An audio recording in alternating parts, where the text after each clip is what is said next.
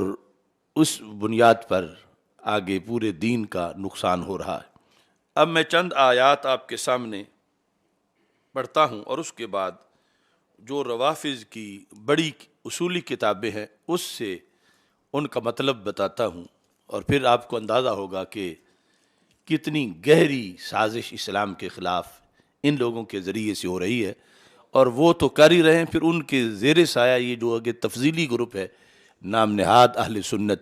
یہ جو کچھ کر رہے ہیں دین کے ساتھ، یہ کتنا بڑا دھوکہ ہے۔ سیدنا آدم علیہ السلام کا تذکرہ قرآن مجید میں بار بار آیا ہے۔ سورہ بقرہ کے اندر آیت نمبر 35، وَلَا تَقْرَبَا هَٰذِهِ الشَّجَرَةَ فَتَكُونَا مِنَ الظَّالِمِينَ، اور اس کے بعد پھر 37 نمبر آیت میں فَتَلَقَّىٰ آدَمُ مِن رَبِّهِ كَلِمَاتٍ فَتَابَ عَلَيْهِ۔ اس سے پہلے قرآن مجید برہان رشید کی اسی مقام پر اور دیگر تفصیلاً حالات ان کے موجود ہیں، اور یہ کہ ایک دانہ کھانے کی بنیاد پر اللہ کے حکم پر وہ جنت سے دنیا میں تشریف لائے، جس کی حکمتیں تھیں، اور رب ذوالجلال نے ان پہ رجوع برحمت کیا۔ اب اس سارے پس منظر کو رفظ میں کیسے بیان کیا جاتا ہے کہ ان کے جنت سے دنیا میں آنے کا سبب کیا بنا، یہ تفصیل کے ساتھ ان کی تفسیروں میں موجود ہے۔ مثلا تفسیر عیاشی کے اندر، یہ شیعوں کی تفسیر ہے، جلد نمبر 1 میں صفحہ نمبر 41 پر ہے۔ یہ عام لوگوں کے لحاظ سے بھی دعوت فکر ہے کہ یہ ہم ان پر کوئی بہتان نہیں باندھ رہے، بلکہ جو انہوں نے ظلم کیا ہے اس کا پردہ چاک کر رہے ہیں، جو ہم پہ فرض ہے کہ لوگوں کو اس سلسلے میں آگاہ کریں۔ لکھا ہے کہ یعنی یہ انہوں نے اپنی طرف سے گھڑ گھڑ کے ساری اس کو حدیث قرار دے کے لکھا ہوتا ہے۔ تو ایک حدیث کی صورت میں یہ لکھا ہے کہ ان اللہ تبارک و تعالی اراد علی آدم فی المیثاق ذریتہ، کہ اللہ تعالیٰ نے حضرت آدم علیہ السلام پر میثاق میں حضرت آدم علیہ السلام کی اولاد کو پیش کیا۔ یہ ارادہ کا مفعول بھی ہے، ذریتہ، آپ کی اولاد کو، یعنی قیامت تک جو آنی تھی ان ارواح کو۔ فمر بہ النبی صلی اللہ علیہ وسلم وہو متکئ علی علی علیہ السلام و فاطمہ صلوات اللہ علیہا تتلوہما والحسن والحسین یتلوان فاطمہ رضی اللہ تعالی عنہ۔ تو وہ جو منظر تھا جو اللہ تعالیٰ نے ساری ذریت حضرت آدم علیہ السلام پر پیش کی، اس میں یہ پنج تن پاک بھی حضرت آدم علیہ السلام کو نظر آئے۔ صورتحال یہ تھی کہ فمر بہ النبی صلی اللہ علیہ وسلم وَهُوَ مُتَّكِئٌ عَلَىٰ عَلِيٍّ کہ رسول اکرم صلی اللہ علیہ وسلم گزرے اس حالت میں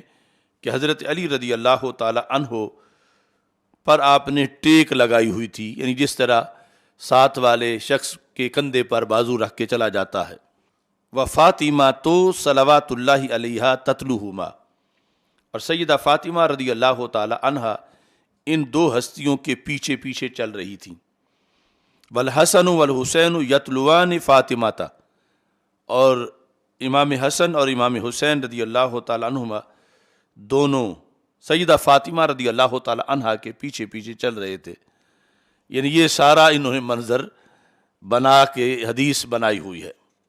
فقال اللہ یا آدم ایاک ان تنظر الیہم بحسد، تو اللہ نے حضرت آدم علیہ السلام کو یہ فرمایا کہ آدم ان ہستیوں کی طرف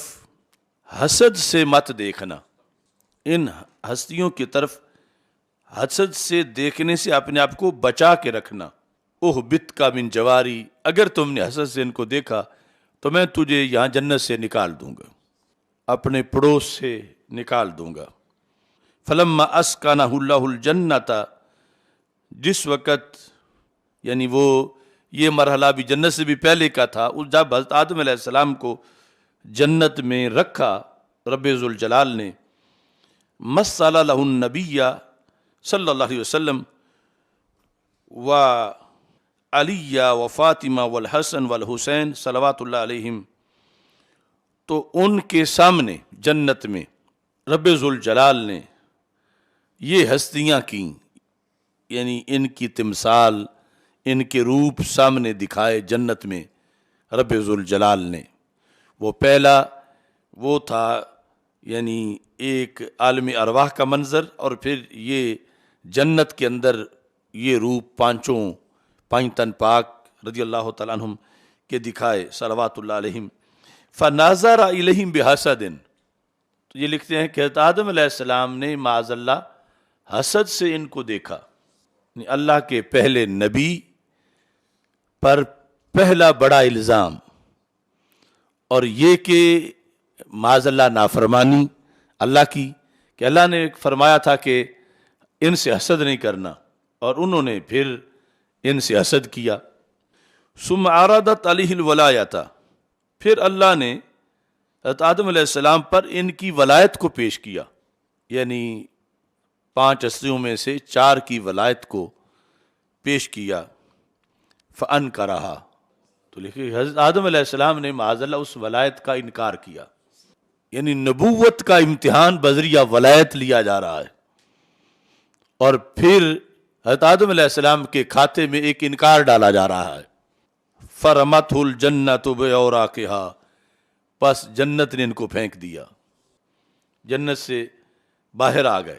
یعنی ایک طرف تو نص قرآنی ولا تقربا ھذہ الشجرہ، جب سارا معاملہ اس شجرہ کے لحاظ سے ہے، اور کسی کے بغض حسد کا معاملہ ہی نہیں، اور کسی کی ولایت یاد میں ولایت کا معاملہ ہی نہیں، تو انہوں نے یعنی اس قدر زہر گھولا ہے انبیاء علیہ السلام کے خلاف۔ اب آج ہماری کیا حیثیت ہے، ہم پہ یہ الزام لگاتے ہیں مثلا کہ ان کو جو اہل بیت سے پیار نہیں، یہ تو وہاں باز نہیں آئے، یعنی حضرت آدم علیہ السلام پر الزام لگا دیا کہ انہیں اہل بیت سے نفرت تھی، معاذ اللہ اہل بیت کا انہوں نے انکار کیا، اہل بیت کی ولایت کا انکار کیا، اور اہل بیت سے حسد کیا۔ تو ان سے بچ کون سکتا ہے کہ کوئی شخص یہ چاہے کہ ہم پہ یہ الزام نہ لگائیں؟ یہ ہمارے کچھ سادہ پیران طریقت کے لیے بدعوت ہے کہ جو اپنے مریدوں میں یہ ایوارڈ ان روافظ کے ذریعے سے لینا چاہتے ہیں کہ وہ مان جائیں کہ وہ پیر صاحب بڑے محب اہل بیت ہیں، تو یہ حضرت آدم علیہ السلام کے وفادار نہیں ہوئے، پیر صاحب کے کیسے ہوں؟ یعنی حضرت آدم علیہ الصلاۃ والسلام ان کے بارے میں ان کا الزام ہے کہ انہیں بغض تھا اہل بیت رضی اللہ تعالیٰ عنہ سے، تنگ نظر تھے بڑے، اور ولایت علی انہوں نے نہیں مانی، اور اس کا انہوں نے انکار کیا، اور اس کی بنیاد پر ان کو جنت سے نکال دیا گیا۔ یعنی ایک نبی کو ایک ولی کی بنیاد پر انہیں بطور سزا معاذ اللہ جنت سے نکال دیا گیا، اور یہ سب گھڑ کے اتنا ان کو شرح صدر حاصل ہے بات گھڑنے میں، یعنی ان کے بڑوں کو اب آگے پھر نیچے تو اس بدی کا فیض ہے وہ کتنا زیادہ ہوگا کہ اوپر یعنی آیات کے اندر، قرآن کے اندر یہ بات نہیں آ رہے، یعنی حدیث کی تشریح میں یا آگے ائمہ کے اقوال میں وہ تو دور کی بات ہے، قرآن میں جو نص قطعی ہے وَلَا تَقْرَبَا هَذِهِ الشَّجَرَةَ، اس شاجرہ کے سارے معاملے کو سائیڈ پہ کر کے یہ کہتے ہیں اصل مسئلہ ہی سارا اہل بیت کا تھا وہاں پہ کہ حضرت آدم علیہ السلام جنت سے نکلے اہل بیت اطہار رضی اللہ تعالیٰ عنہم کے بغض کی وجہ سے ہے معاذ اللہ، یعنی کہاں اوپر جا کے انہوں نے حملہ کیا ہوا ہے اور کہاں سے یہ کرتے آ رہے ہیں، اور مسلسل آج تک وہ حملہ جو ہے وہ باقی ہے۔ پھر آگے یہ لکھا ہے فَلَمَّا تَابَ إِلَى اللَّهِ مِنْ حَسَدِهِ، جب حضرت آدم علیہ السلام نے اللہ سے توبہ کی حضرت مولا علی رضی اللہ تعالیٰ عنہ کے حسد سے، فَلَمَّا تَابَ إِلَى اللَّهِ مِنْ حَسَدِهِ وَأَقَرَّ بِالْوِلَایَةِ، اور مولا علی کی ولایت کو مان گئے، وَدَعَا بِحَقِّ الْخَمْسَةِ محمد وعلی وفاطمہ والحسن والحسین علیہم السلام غفر اللہ لہ، اور جب پھر پنج تن پاک کے ذریعے سے انہوں نے دعا مانگی تو پھر اللہ تبارک و تعالیٰ نے ان کو بخشا۔ وَذَلِكَ قَوْلُهُ تَعَالَى فَتَلَقَّى آدَمُ مِن رَبِّهِ کلمات، کہتے ہیں یہ ہے وہ آیت کی تفسیر، فَتَلَقَّى آدَمُ مِن رَبِّهِ کلمات، آدم علیہ السلام نے اللہ تعالیٰ سے کلمات پائے، حالانکہ وہ کلمات رسول پاک صلی اللہ علیہ وسلم کے وسیلے سے انہوں نے دعا مانگی، اور انہوں نے پیچھے سے جو ساری ایک صورتحال گھڑی اور پھر کتنی اس کے اندر گستاخیاں ہیں مقام نبوت کی، اور یہاں ہی یعنی غیر نبی کو نبی سے بڑھانا، اور یہ ساری صورتحال اس کو وہ ایک قرآن کی آیت قرار دے رہے ہیں، یعنی ایک تو اس آیت کے اندر وَلَا تَقْرَبَا هَذِهِ الشَّجَرَةَ اس کے لحاظ سے، اور دوسرا جو ہے فَتَلَقَّى آدَمُ مِن رَبِّهِ کلمات اس کے لحاظ سے، یعنی یہ اتنی بڑی ان کی واردات ہے۔ قرآن مجید برہان رشید کے اندر جو مانتے ہیں تو اس مقصد کے لیے مانتے ہیں، اتنا مانتے ہیں اور اس انداز میں مانتے ہیں، اور ویسے ان کے نزدیک معاذ اللہ سارا بدلا ہوا ہے، جس میں اتنی موٹی کتابیں انہوں نے لکھی ہیں، فصل الخطاب فی تحریف کلام رب الارباب اس طرح کی، جس میں یہ انہوں نے دلائل دیے ہوئے ہیں کہ سارا قرآن معاذ اللہ بدلا ہوا ہے، جو لفظ بچے ہوئے ہیں ان لفظوں کے آگے معنی انہوں نے اتنے بدلے ہوئے ہیں، ان کو اصل میں تو بدلا نہیں، وہ پورا ہے، یہ اس کو ادھورا بنا کے پھر جو آیات ہے اس کے اندر بھی اس طرح کا یہ دھندا کرتے ہیں۔ اب یہ ایسا نہیں ہے کہ ان کا کوئی آج کسی مرکز بھنگ کا کوئی دھواں زدہ ذاکر اس نے یہ باتیں کی ہوں، یہ ان کے مذہب کے امام ہیں، یعنی جن کو وہ مجتہد مانتے ہیں، جن کو اپنے مذہب کا فقیہ اور ستون سب کچھ مانتے ہیں، اور صدیوں سے یہ کتابیں ان کی چھپ رہی ہیں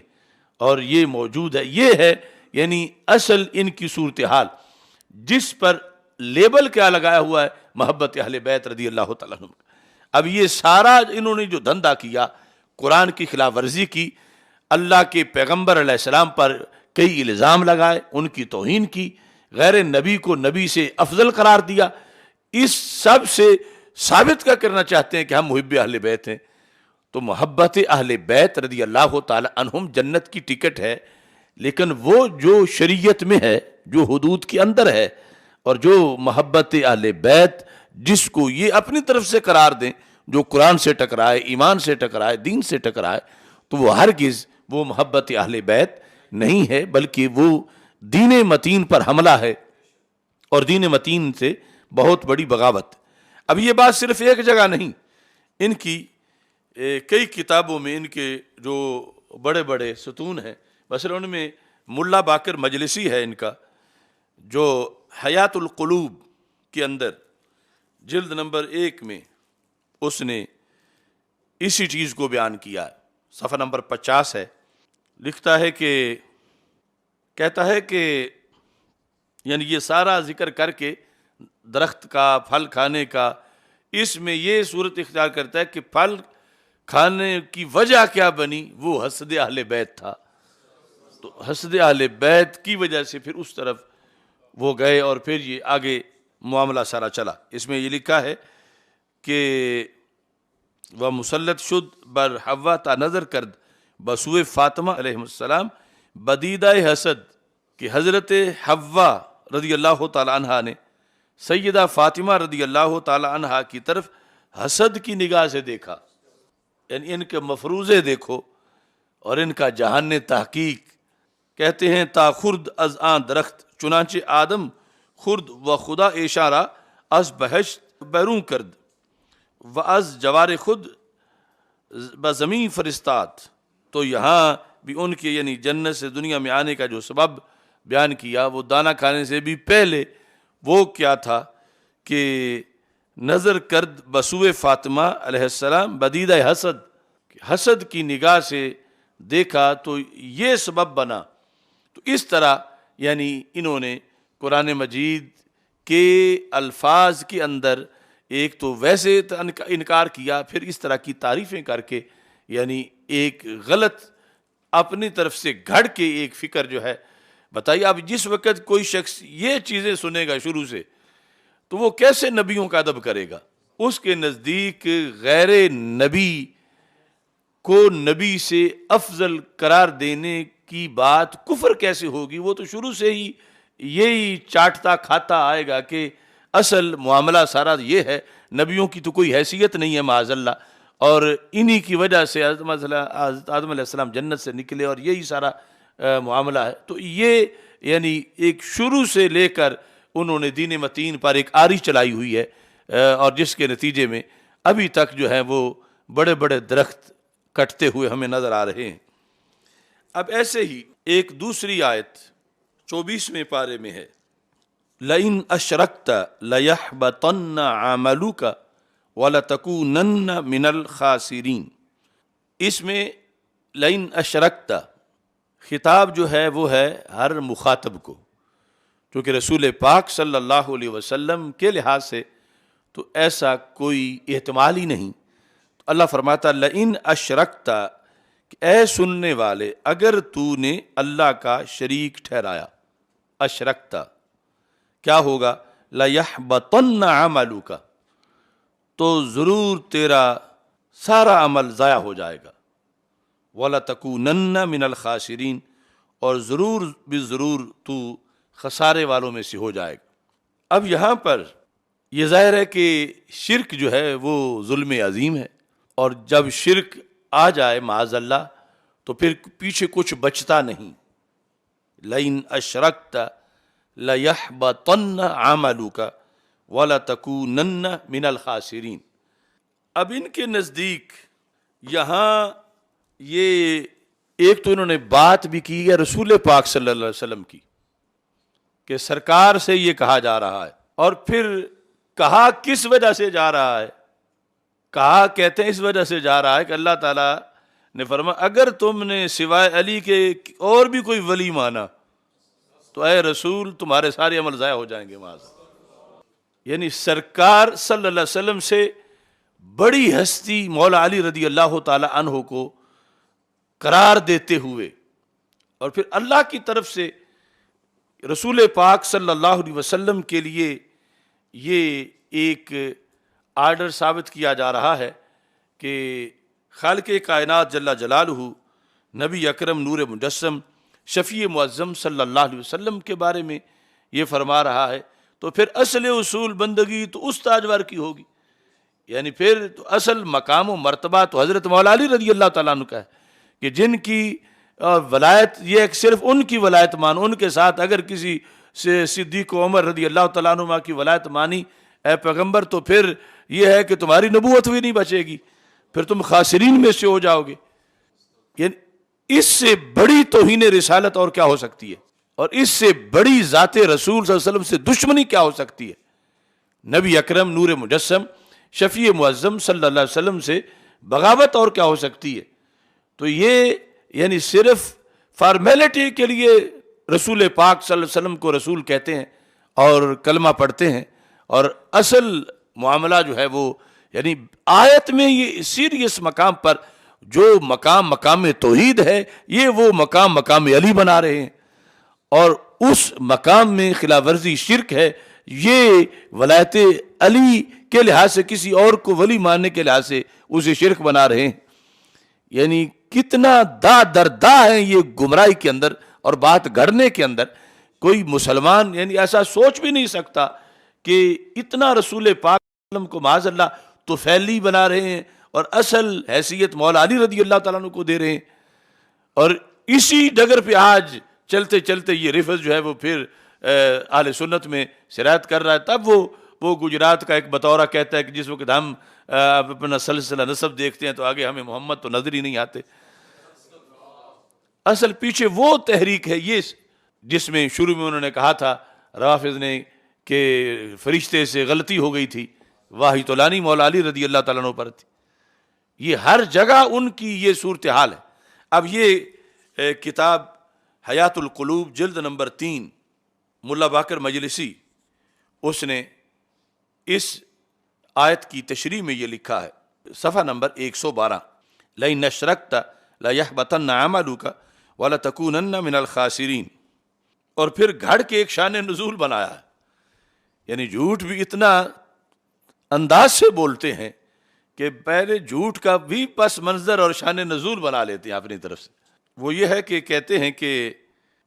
نبی اکرم صلی اللہ علیہ وسلم کے پاس رب ذوالجلال نے جبریل علیہ السلام کو بھیجا اور سبب یہ بنا کہ معاذ بن جبل رضی اللہ تعالی عنہ نے رسول پاک صلی اللہ علیہ وسلم سے یہ کہا کہ شریک کن در ولایت علی دیگراں را تا مردم میل کنن بقول تو. اب ان باتوں کو بیان کرنے میں بھی پھر آگے خطرہ ہے کسی کے دل میں یہ باتیں ہی نہ بیٹھ جائیں جو ان کے گھڑے ہوئے شان نزول ہے. کہ کہا کہ اللہ کے رسول صلی اللہ علیہ وسلم آپ کا کلمہ زیادہ لوگ تب پڑھیں گے جب آپ یہ ولایت میں صرف مولا علی کو نہ رکھیں اور بھی ولایت میں لوگ شامل کریں. اور آپ نے صرف مولا علی کو ولایت میں رکھا ہوا ہے. یہ تجویز دی حضرت معاذ بن جبل رضی اللہ تعالی عنہ نے کہ اور بھی ولی ہونے چاہیے آپ کے، اوروں کی بھی ولایت ہونی چاہیے. تو یہ لکھتا ہے کہ اس پر جبریل علیہ السلام کو اللہ تعالیٰ نے بھیج دیا. کیا کہہ کر؟ یہ لفظ آپ سنیں. رسول پاک صلی اللہ علیہ وسلم کے پاس جبریل آئے کہ اللہ فرما رہا ہے اگر با علی دیگرے را شریک گردانی عملے تو حبت میشوات، کہ اگر تم مولا علی رضی اللہ تعالیٰ عنہ کے ساتھ کسی اور کو شریک کرو گے ولایت میں تو تمہارا عمل ضائع ہو جائے گا. نقل کفر نہ باشد. اگر با علی دیگرے را شریک گردانی عمل تو حبت میشود و نمی تواند بود کہ خدا پیغمبر را بسو اہل عالم بفرستد و او شفیع گناہگاراں باشد و ترسد کہ او شریک با خدا قرار دہد. یعنی اللہ کے ساتھ شریک ٹھہرانے کی بھی وہ یہی صورت بنا رہے ہیں کہ اگر اللہ کا حکم ہے کہ مولا علی کے ساتھ کوئی شریک نہ ٹھہراؤ ولایت میں، تو اگر تم نے مولا علی کے ساتھ کوئی اور بھی ولی بنا لیا تو یہ گویا کہ تم نے اللہ کے ساتھ شریک ٹھہرا لیا معاذ. اور یہاں تک یہ لفظ لکھ دیے پس مراداں کے شریک گردانی در ولایت علی مردان دیگر را لئن اشرکتا، کہ اگر تم نے شرک کیا تو اس کا کیا معنی ہے؟ پس مراداں کے شریک گردانی در ولایت علی علیہ السلام مردان دیگر را، کہ اگر دوسرے لوگوں کو تم ولایت علی میں شریک ٹھہراؤ گے تو تمہارے تو عمل ضائع ہو جائیں گے، نبوت چلی جائے گی، سب کچھ خسارہ آ جائے گا. تو یہ ہے یعنی ان لوگوں کی اصل سوچ. یعنی اصل یہ صورتحال کے جو ایک سمجھی جاتی ہے کہ یہ صرف حضرت صدیق اکبر، حضرت فاروق اعظم، حضرت عثمان غنی رضی اللہ تعالیٰ عنہم ان پر مولا علی کو مقدم کرنا چاہتے ہیں، یہ بات اس سے بھی آگے کی ہے. یعنی صرف ان پر مقدم نہیں کرنا چاہتے، صرف ان کو ڈیمیج نہیں کرنا چاہتے، یہ تو خود ذات رسول صلی اللہ علیہ وسلم پر حملہ کرنا چاہتے ہیں کہ ذات رسول صلی اللہ علیہ وسلم پر مولا علی رضی اللہ تعالی عنہ کو مقدم کرنا چاہتے ہیں کہ اللہ نے پابند کر دیا کہ اگر نبوت رکھنی ہے کہ یہ کہ تمہارے عمل ضائع نہ ہو اور یہ تم اپنی منزل میں کامیاب ہو جاؤ تو پھر علی کے سوا کسی کو ولی نہ بناؤ، علی ہی ولی ہوں۔ اور اس کو پھر انہوں نے روافض نے شرک شو کیا ہوا ہے کہ حضرت مولا علی رضی اللہ تعالیٰ عنہ کے ساتھ کسی اور کو اگر ولی بناؤ گے تو اے نبی تم شرک کر بیٹھو گے۔ حالانکہ شرک تو اللہ کی ذات کے ساتھ کسی کو شریک ٹھہرانے سے شرک ہوتا ہے۔ یعنی اس انداز میں انہیں نہ حیا ہے مقام الوہیت کا، نہ حیا ہے مقام نبوت کا۔ مقام صدیقیت وہ تو بعد کی بات ہے، یعنی یہ اللہ تعالیٰ پر اس طرح کی چیزیں اپنی طرف سے گھڑ کے اللہ تعالیٰ کی طرف سونپ رہے ہیں اور ان کو نسبت کر رہے ہیں، اللہ تعالیٰ کی طرف لگا رہے ہیں، اور وہ آیت کے اندر، اور ان کی یہ بڑی کتابیں ہیں یعنی جن سے یہ انکار نہیں کر سکتے، جن سے یہ نہیں کہہ سکتے کہ یہ ایک چھوٹا سا بندہ تھا یا یہ ہمارا ہے نہیں۔ یہ پوری ذریت ان کی جتنی آج ہے ان کی گردنیں جھکی ہوئی ہیں اس مجلسی کے سامنے، اور اس مجلسی کی یہ حالت ہے کہ اتنے بڑے کفر بک رہا ہے،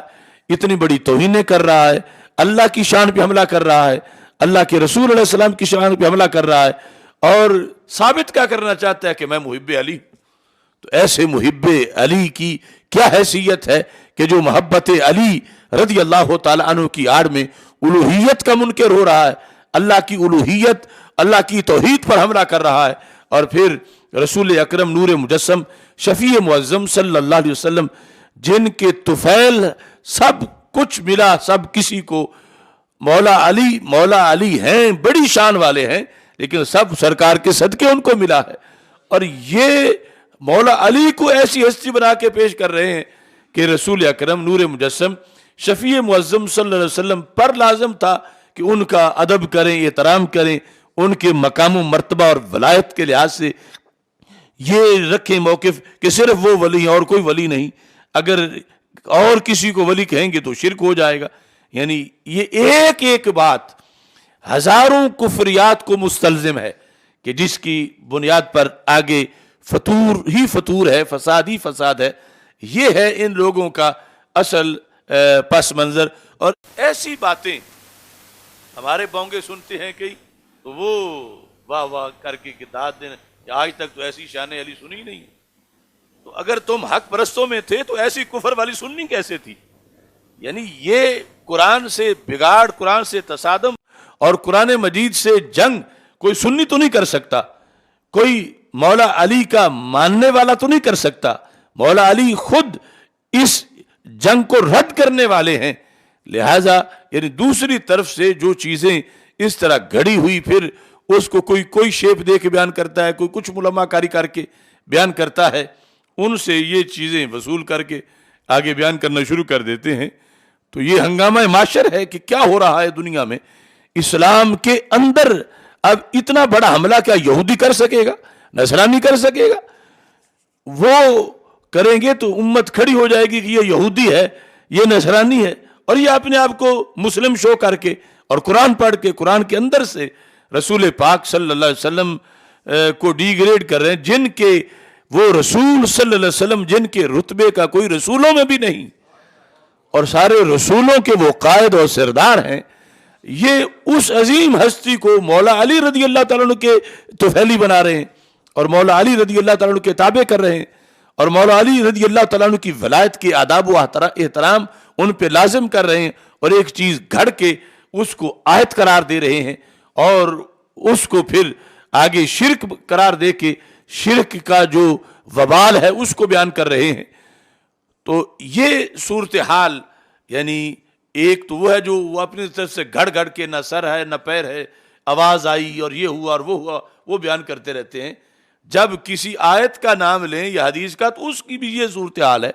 کہ وہ آیت کے لفظ تو یہی پڑھتے ہیں لیکن آگے کر کیا رہے ہیں آیت کے ساتھ اور اس سے مراد کیا لیتے ہیں، یہ ان سوداگروں کے مختلف روپ ہیں۔ ایسے ہی آیات کے لحاظ سے قرآن مجید برہان رشید میں رب ذوالجلال کا فرمان ہے سورہ یونس میں، وَلِكُلِّ أُمَّةٍ الرَّسُولُ فَإِذَا جَاءَ رَسُولُهُمْ قُضِيَ بَيْنَهُمْ بِالْقِسْطِ وَهُمْ لَا يُظْلَمُونَ۔ وَلِكُلِّ أُمَّةٍ الرَّسُولُ، ہر امت کا ایک رسول ہوا ماضی میں، والے کل امت الرسول کا یہ مطلب نہیں ہے کہ اب 14ویں صدی میں کوئی کہے کہ زمین پر کئی امتیں ہیں اور ہر امت کا ایک رسول ہے، کیونکہ عقیدہ ختم نبوت برحق ہے اور قطعی ہے، اور ہمارے آقا صلی اللہ علیہ وسلم آخری نبی ہیں۔ اور میں یہ کئی سالوں سے کہہ رہا ہوں کہ یہ جو فرقہ ہے یہ منکر ختم نبوت ہے، اور اس کے سینکڑوں دلائل ہیں۔ اب اس آیت سے یہ استدلال کرتے ہیں کہ ہر زمانے میں زمین پر ایک علیحدہ رسول ہوتا ہے جو اہل بیت میں سے ہوتا ہے، اہل بیت کے اماموں سے یا دیگر سے۔ یعنی یہ لوگوں کو سمجھانے کی ضرورت ہے۔ ایک ہے وہ ملعون قادیانی، اسلام کے دشمن اور بہت بڑا فتنہ، انہوں نے تو صرف ایک مانا رسول پاک صلی اللہ علیہ وسلم کے بعد، اور وہ ایک ماننا بھی کوئی چھوٹا جرم نہیں، بہت بڑا جرم ہے، لیکن یہ تو کئی مان رہے ہیں، اور مان بھی پھر اپنی طرف سے بذریعہ آیت رہے ہیں، آیت کے اندر سے یہ نکال رہے ہیں اپنے طور پر، اپنے جھوٹے سورسز سے۔ ہمارے ہاں کچھ لوگ بڑے ختم نبوت کے علمبردار اور چیمپئن بنتے ہیں، تو وہ مرزا ملعون دجال وہ تو ایک دشمن ہے، اور یہ جو اتنے زیادہ دشمن، کیا ان سے ووٹ لینے کے لیے ان کو نظر انداز کر دیا جائے گا کہ یہ جو بھی کرتے پھریں چونکہ ان سے ووٹ لینا ہے؟ یا یہ ہے کہ وہ انٹرنیشنل سطح پر قادیانیوں کے خلاف بولنا تو آسان ہے، اور ان کے خلاف بولیں گے تو محلے میں اور گلی میں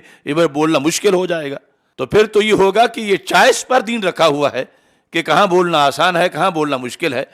اصل یہ ہے کہ جو بھی اسلام کو ڈیمیج کر رہا ہے اس کے خلاف بولو، اور دنیا کو بتاؤ کہ یہ کتنے ظالم ہیں، اور ان کو یہ کہو کہ ہم تو تمہارے خیر خواہ ہیں، کہ آج لے ان کی پناہ، آج مدد مانگ ان سے، کل نہ مانیں گے قیامت کو اگر مان گیا کہ تم نے ہر زمانے میں ہر صدی میں زمین پر رسول مان کے کیا لینا ہے؟ تم سیدنا محمد الرسول اللہ صلی اللہ علیہ وسلم کی ختم نبوت کو مانو۔ یہ ہے اہل بیت سے پیار، یہ ہے دین سے پیار، یہ ہے صحابہ سے پیار، یہ ہے قرآن سے پیار، کہ سرکار دو عالم نور مجسم شفیع معظم صلی اللہ علیہ وسلم کی ختم نبوت پر مکمل طور پر یقین رکھا جائے، اعتماد کیا جائے، اور جہاں معمولی سا بھی کوئی بنے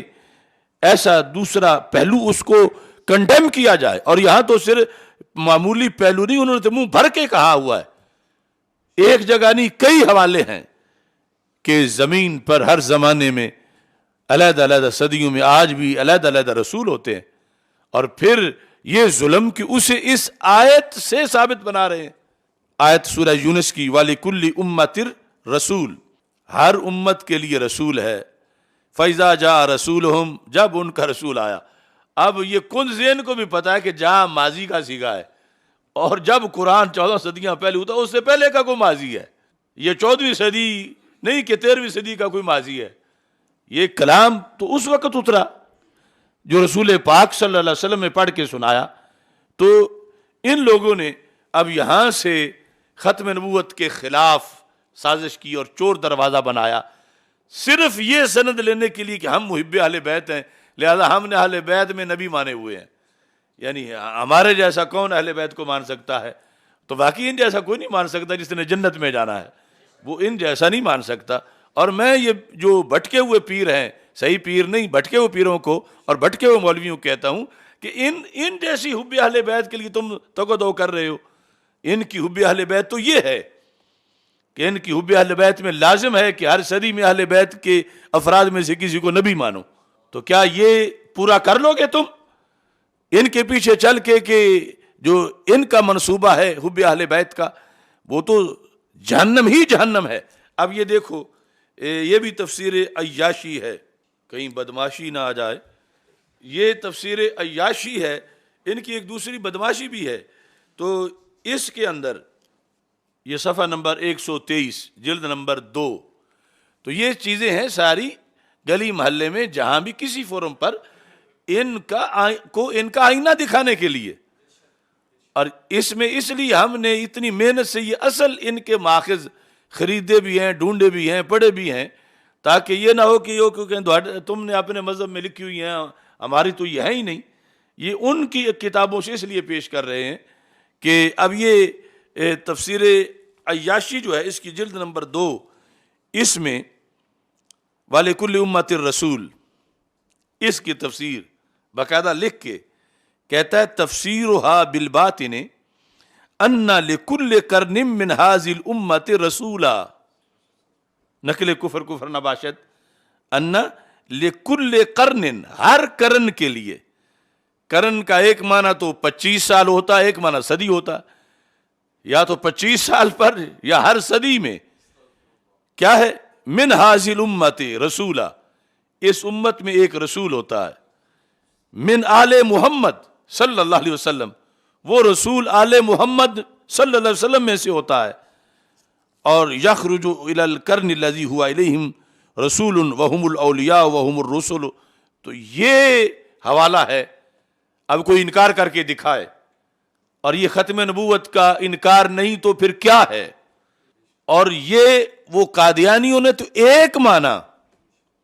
اور یہ تو ہر صدی میں مان رہے ہیں.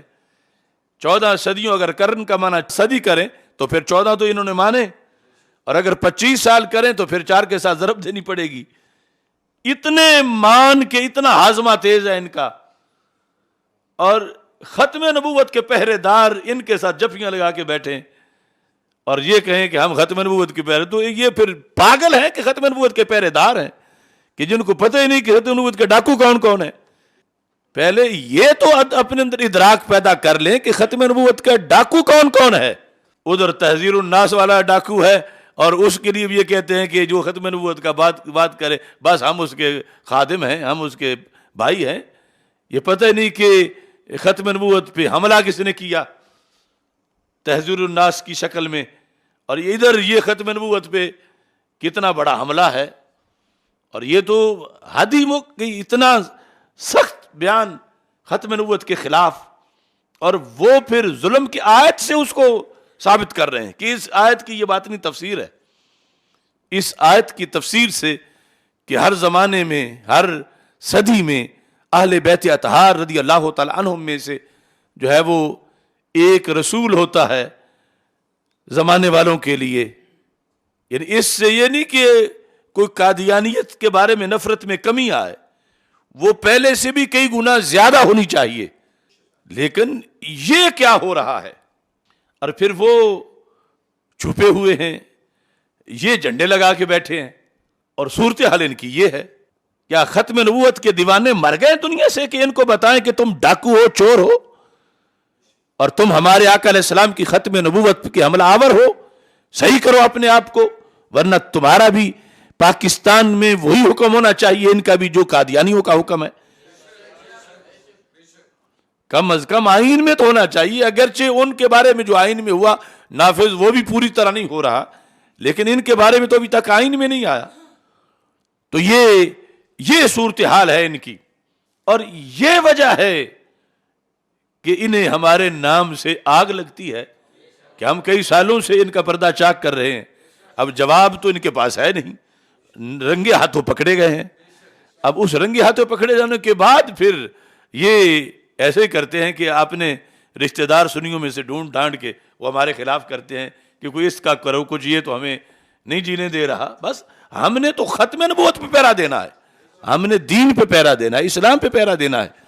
اور یہ دشمن ہے، چھوڑیں دشمنی اپنی، اعلان کر دیں پریس کانفرنس کر کے ان سارے جن کے میں حوالے پیش کر رہا ہوں ان کے خلاف یہ موجودہ اس فرقے کے لوگ اور اہل سنت کا مسئلہ قبول کر لیں، تمہاری ان سے کوئی دشمنی نہیں. ختم نبوت کے متوالے بن جائیں، ختم نبوت کے محافظ بن جائیں.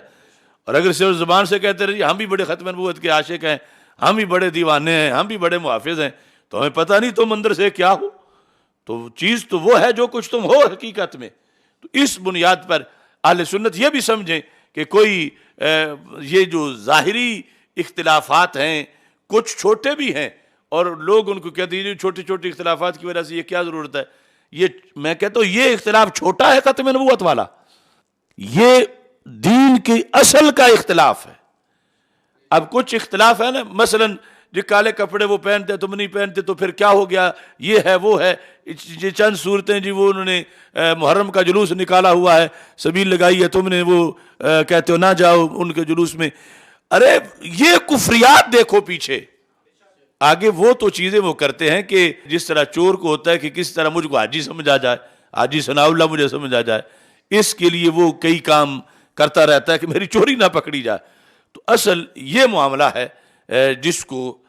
دیکھنا چاہیے، اور یہ اصل حوالہ جات ہم پیش کر رہے ہیں اس موضوع کے اندر،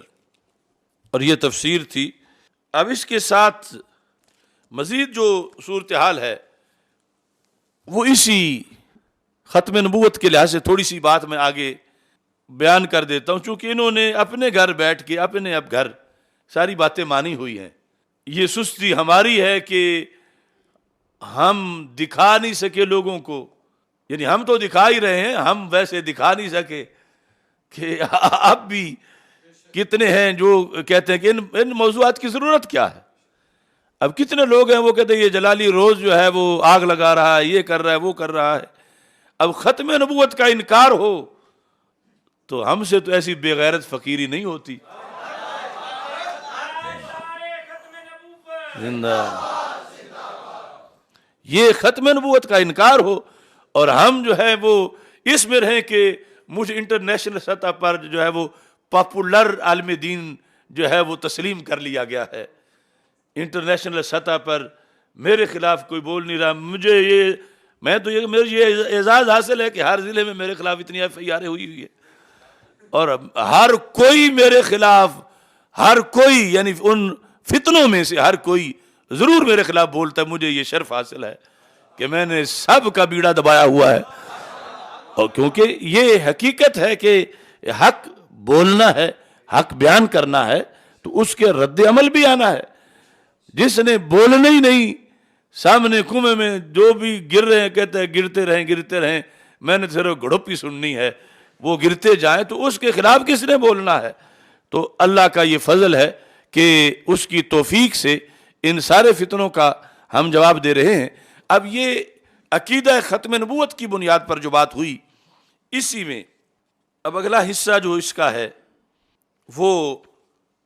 بہار الانوار جو ہے کتاب سابع، یہ بھی مجلسی کی ہے. اس میں جو میں نے کہا نا کہ یہ اندر سے جو کچھ ہیں وہ ہم باہر لے آئے وہ باطنی تفسیر کی وجہ سے. اب پھر ہم نے ان کی تلاشی لی تاکہ پورا صفایا ان کا کیا جائے. تو اس تلاشی میں مزید کچھ شواہد پائے گئے کہ یہ جان بوجھ کے ختم نبوت کے سازشی بنے ہوئے ہیں، انہیں پتہ بھی ہے کہ ہم سازش کر رہے ہیں. اب یہاں پر یہ لکھتا ہے، بیان ہے استنباط الفرق بین النبی والامام، نبی اور امام کے درمیان فرق کیا ہوتا ہے. خلاصہ نکالتا یہ ہے کہ کوئی نہیں ہوتا، یعنی امام نبی ہوتا ہے عملاً. یہ جو ائمہ اہل بیت جن کو یہ جس طرح مانتے ہیں، ہم ان کو بزرگ ہستیاں مانتے ہیں، ہم ان کی کرامتیں مانتے ہیں، ہم ان کے فضائل مانتے ہیں، ہم ان کو مطہر مانتے ہیں. بلکہ اعلیٰ حضرت رحمۃ اللہ علیہ نے کہا کہ امور تکوینی میں اللہ نے ان کو شان دی ہے کہ ان کی وجہ سے مشکلیں حل ہوتی ہیں، اور یہ ان کو نبی مانتے ہیں اور اس کو پیار کہتے ہیں. تو ہمارے نزدیک یہ پیار نہیں، یہ سرکار سے دشمنی ہے. سرکار آخری نبی ہیں، رسول پاک صلی اللہ علیہ وسلم کے بعد کوئی نبی نہیں ہے کسی جہت میں بھی. تو یہ اندرونی طور پر نبی مانتے ہیں، جب ظاہر طور پر پکڑے جائیں تو کہتے ہیں کہ چلو ہم فارمیلٹی کے لیے ان پر لفظ نبی نہیں بولیں گے، مگر نبی والا ہی کام کرتے ہیں نبی. یہ لفظ دیکھو، وَبِالْجُمْلَةِ لَا بُدَّ لَنَا مِنَ الْإِذْعَانِ بِعَدْمِ كَوْنِهِمْ انبیاء. ان ائمہ اہل بیت کا نبی نہ ہونا اس کے بارے میں ہمارا اذعان ہے. وَبِأَنَّهُمْ أَشْرَفُ وَأَفْضَلُ مِنْ غَيْرِ نَبِيِّنَا علیہ السلام مِنَ الْأَنبِيَاءِ. لیکن ہمارا یہ بھی یقین ہے کہ اللہ کے رسول حضرت محمد صلی اللہ علیہ وسلم کے علاوہ معاذ اللہ سارے نبیوں سے یہ افضل ہیں